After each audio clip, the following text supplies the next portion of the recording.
Welcome back to a podcast named Tim, a father and son movie review podcast where we review movies.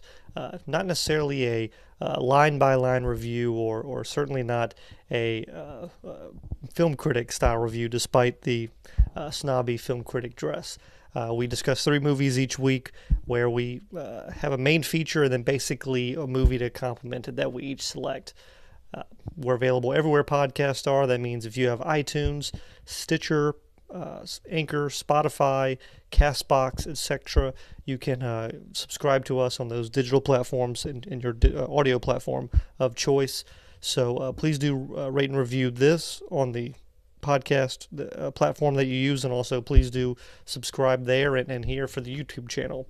So the show is typically 45 minutes to an hour long. We're cutting these down to each particular movie, so you can just, if you want to hear just our thoughts on one movie, you can come to our YouTube channel and listen to just our 10 minutes or so on that particular movie. Today's episode, we're going to be discussing from episode 2 of the podcast, entitled Pint at the Winchester. It's going to be basically the reason we named it that episode, the episode that Shaun of the Dead. So I hope you enjoy our thoughts on a comedy classic, Shaun of the Dead. Thank you. Let's go ahead and, I guess, talk about Shaun of the Dead. Great movie, 2004. I was shocked that it's been that long ago. Yeah, it does feel that long. I mean, it doesn't feel like it should have been that long ago. Did we see this in theaters together? I think we did. I think we did as well. This would have been, yeah, I think we did. I guess because I know we did not see World's End. You would have been 14. Well, that's all right. You would have taken me to this. Maybe you would have. We saw Dawn of the Dead in theaters around the same time. Yeah. So I mean, the remake. Yeah, the remake. So I think we might have gone. I know we didn't go see The World's End, which is the third of these kind of trilogy of movies with Simon Pegg and Nick Frost and Edgar Wright. The Cornetto trilogy. Yeah, the Three Flavors Cornetto trilogy, which is I guess a great name. But I guess it's Red Apple. Right. I mean, they had to come up with something like that, so they couldn't do Red Apple cigarettes. So I guess they decided to do the ice cream. That's fine. Is this in your opinion, is this the best of those three? I think it is. Yes. Yeah, I think they got, and I don't mean this negatively because they're all good. I think they got worse with each one. Well, and they, see, I've never watched Hot Fuzz or World's End a second time. Really? Yeah. I've seen Hot Fuzz a bunch of times. I've only seen The World's End once, I think. But yeah, I love Hot Fuzz though. I mean, that's excellent. I guess I'm going to have to watch it again because I don't think I liked it that much. Okay. Now I'll give it another shot because The World's End. It was time to be done with the trilogy. It was still good, but it had a lot to live up to from the other two, I think. Right. This one's excellent. It's an excellent zombie film. It's an excellent film, period. Great music. Just great. They shadow, or they give you a little tidbit, early in the movie, and they lead you every time, whether it's the zombies or the relationships or anything. They lead you where you need to go. Right. Would you consider it a zombie movie, or is it a comedy?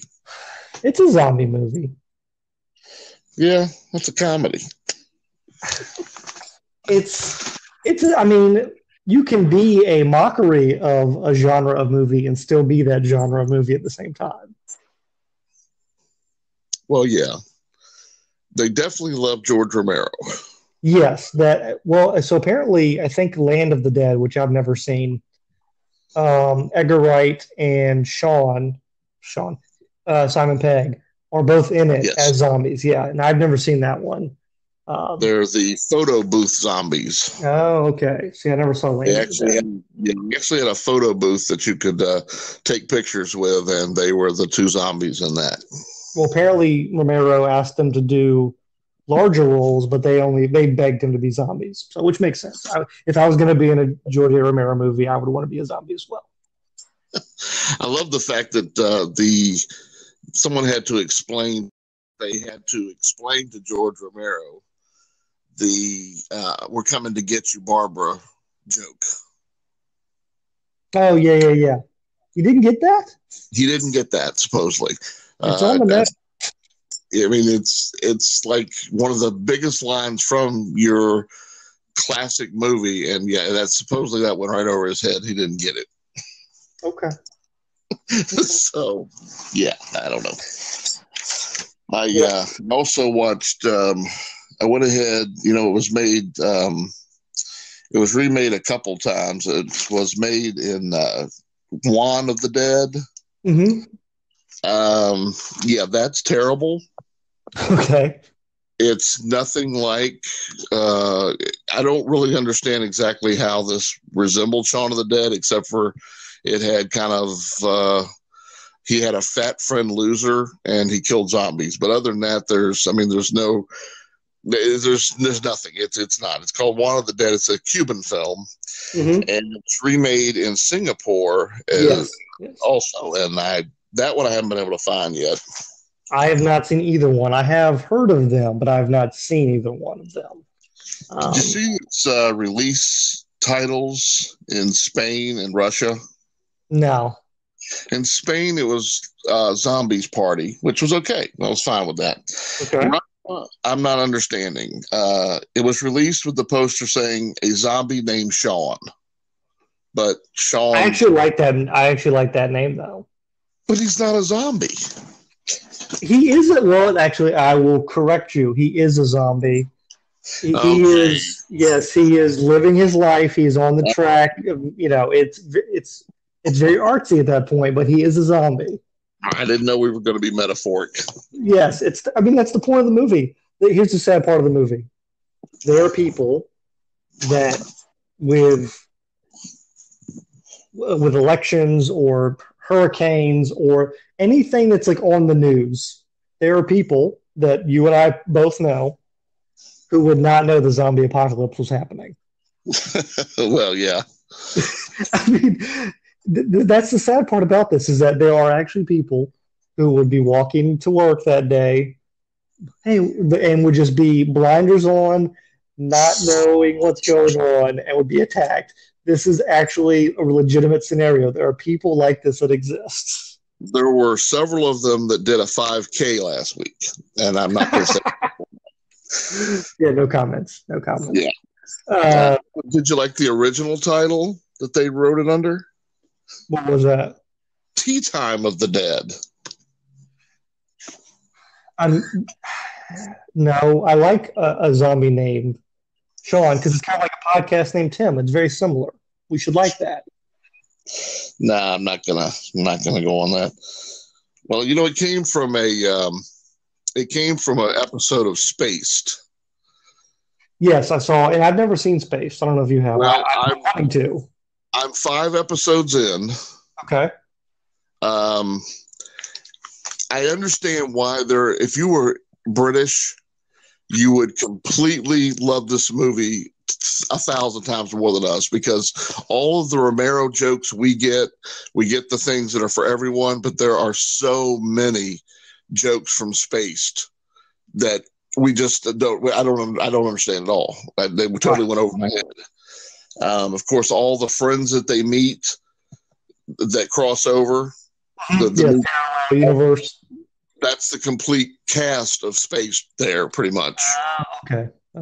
And they all, when they're matching up with each other, that was kind of their love interest in the show or someone they matched up with.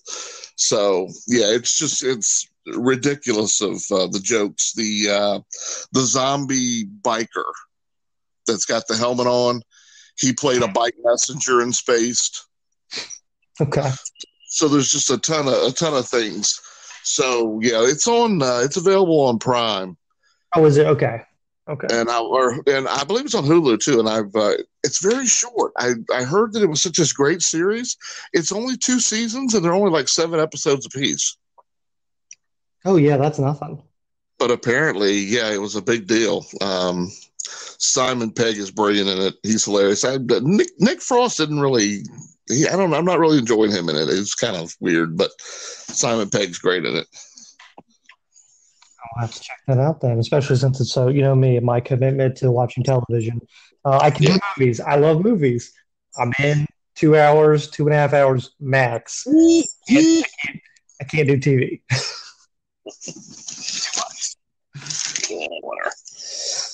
Yeah, but I will say my favorite part of this movie is probably one, just the idea of the Winchester. I think I've mentioned this to you before.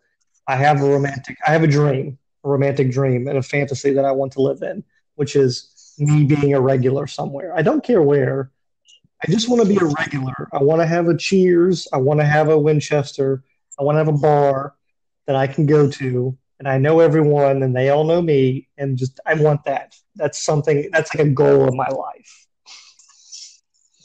I know that's sad, but I want that. There's something different. You can go to a million different restaurants and try all these great foods, but there's something great about just having like a spot.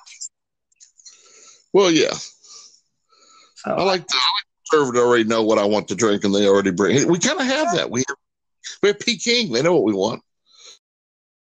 How ingrained is Shaun of the Dead in society? how in, I don't think it's that ingrained. I mean, if All right. It's made Quentin Tarantino's list of top movies since 1992. okay, it is an excellent film. They were cartoon guest in Phineas and Ferb episode. Yeah, They made a World of Warcraft card called the Shaun of the Dead card, which brings mhm. back your allies from the grave. I just don't think it is though. I mean, I think it's closer to being a cult classic than it is being like a media. I don't say media darling, but then being in the pop culture realm.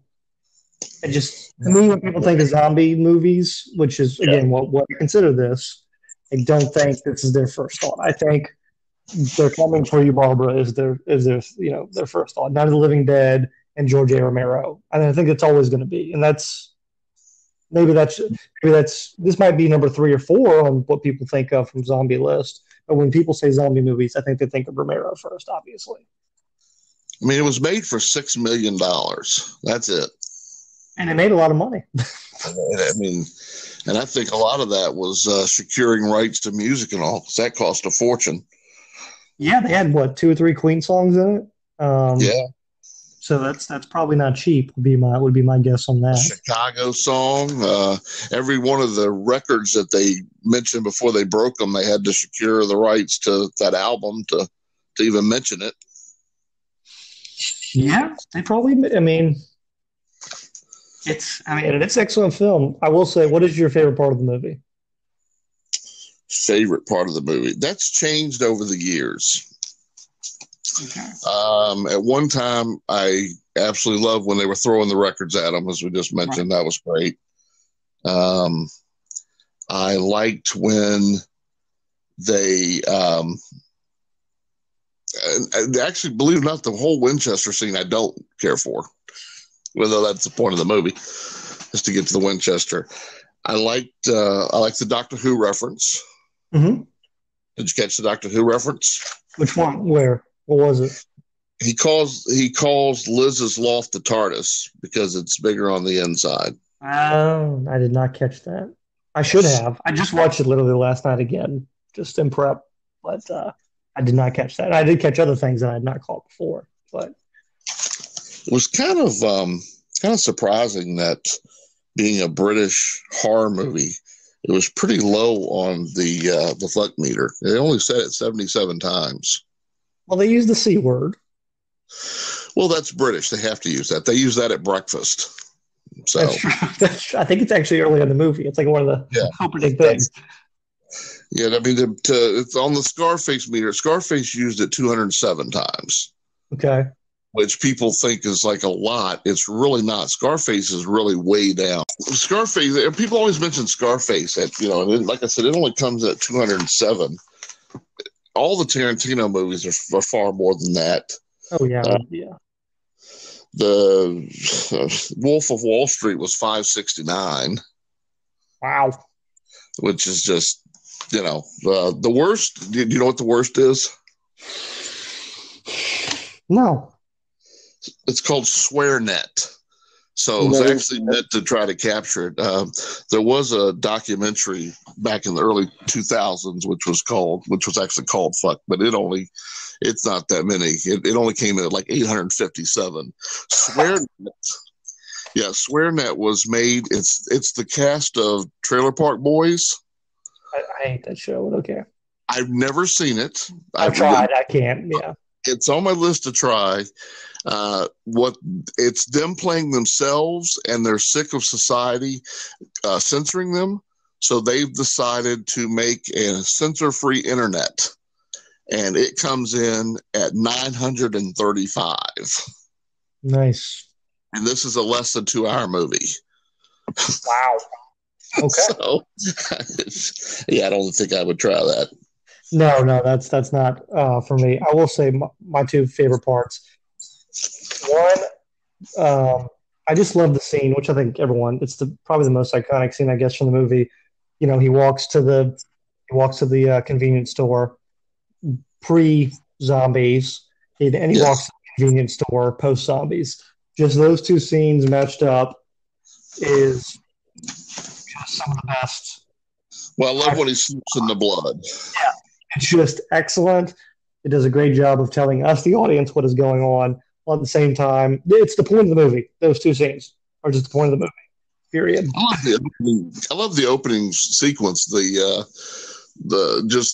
Everyone going through the everyday what they do in life, and it's just like the song.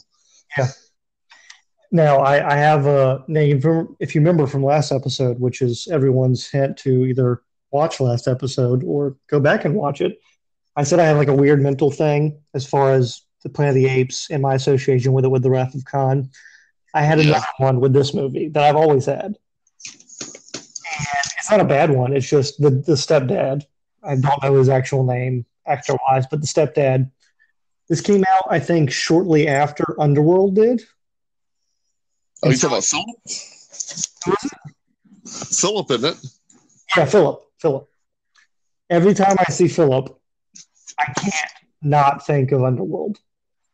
Well, yeah. Because he was Bill 90. He was excellent and a badass in that, and that was the first thing I had seen him in ever. And so every time he comes on the screen in this movie, all I can think of is him in Underworld. It's just that's because they're so different characters, and it threw me off the first time I saw the movie. If you have not seen this movie, we should just wrap it up now. If you haven't seen it, watch it. It's excellent.